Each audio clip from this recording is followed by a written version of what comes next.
select the hotel ID. I just clicked once till it turned blue. And then you're going to click this little button right up here. And I can kind of draw it because it's very, very small. It looks like a numbered list. So it's a piece of paper with a numbered list type look to it. And then it's got a big down arrow right there in the corner. That's what that button looks like.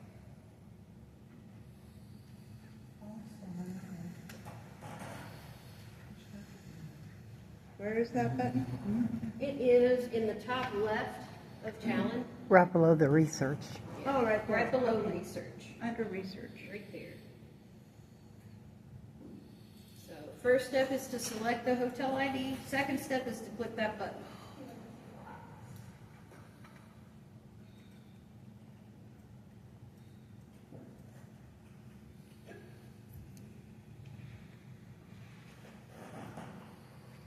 All right, and then we need to look at our SGL wrap column to determine our payment type. You may want to make yourself a little reference on your actual instruction sheet. In the payment type for SGL wrap, if it has a number, doesn't matter what the number is, but if it has a number, that is a direct bill hotel. So your payment type is direct bill if it's got a number in the SGL wrap column. This is really important. It's one of the most confusing things for new people. So we'll mark payment type. If there's a number in the SGL rack column, that's direct bill.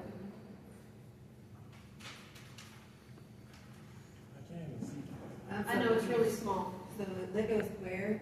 SGL rack, and that's the payment type. Oh, that's number 20.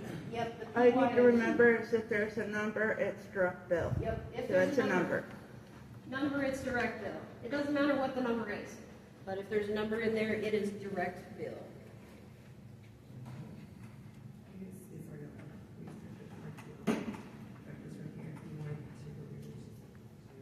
So if there's a number, it's direct bill. If there's a question mark, what's our other method of payment? Virtual card. So if there's a question mark in there, your payment type is virtual card.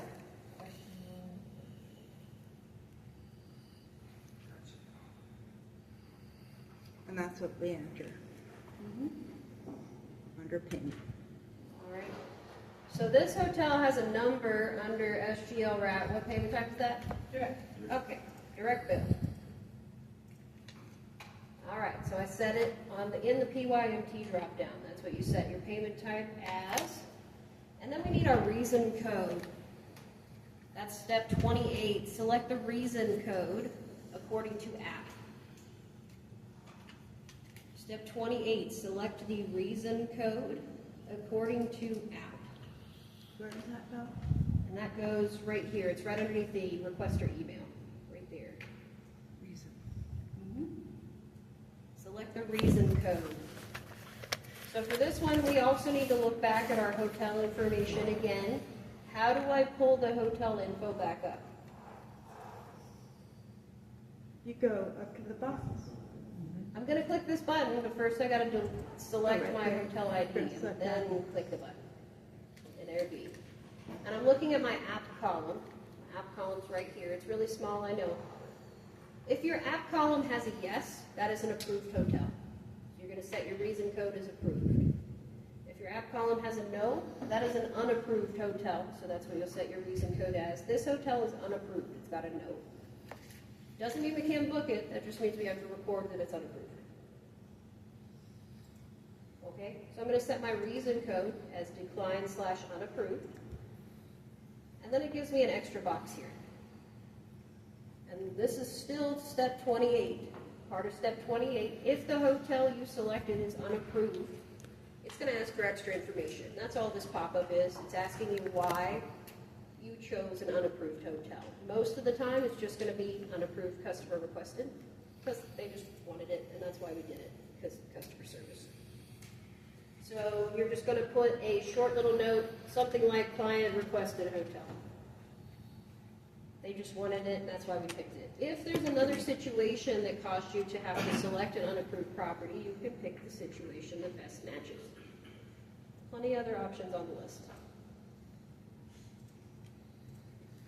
All right, and you do always need to fill in the reason code notes. Just put something short if you don't actually have something to say, like client requested hotel.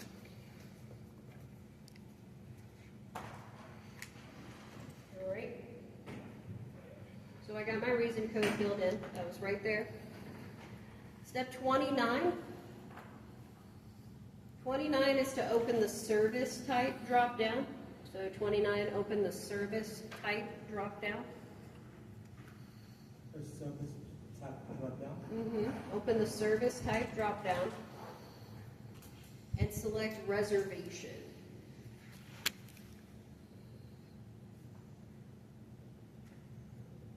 Open the service type drop down and select reservation. Or whatever service we're providing, depending on what level they have.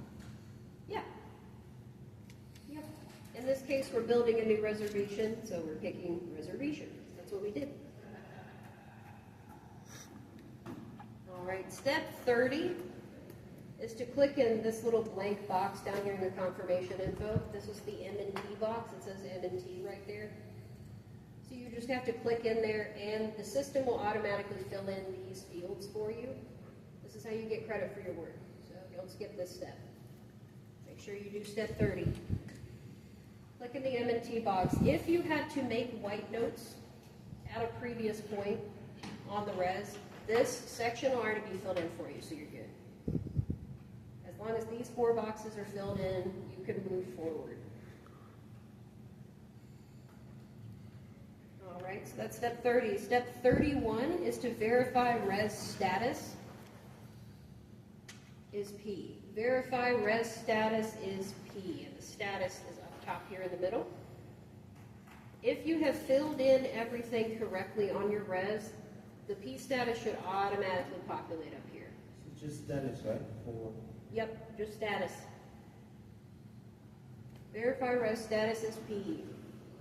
If the status box is blank, you have missed a field. Go back and check your work.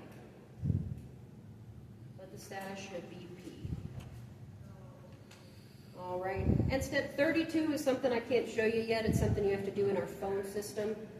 Step 32 is select the correct call disposition. It has to say if you're pending, training, available. No, that's your call status type stuff, but the disposition's like a label for what type of call it was that you took. Yeah, so you're going to select the client dash new request disposition. Okay, once I'm done filling out my res, I've followed all my steps, I can just close this. If it pops up and asks me if I want to save, I just hit yes, and it's gone. Outbound has it, and they'll go and book it. And we're done with that one. Move on to the next call.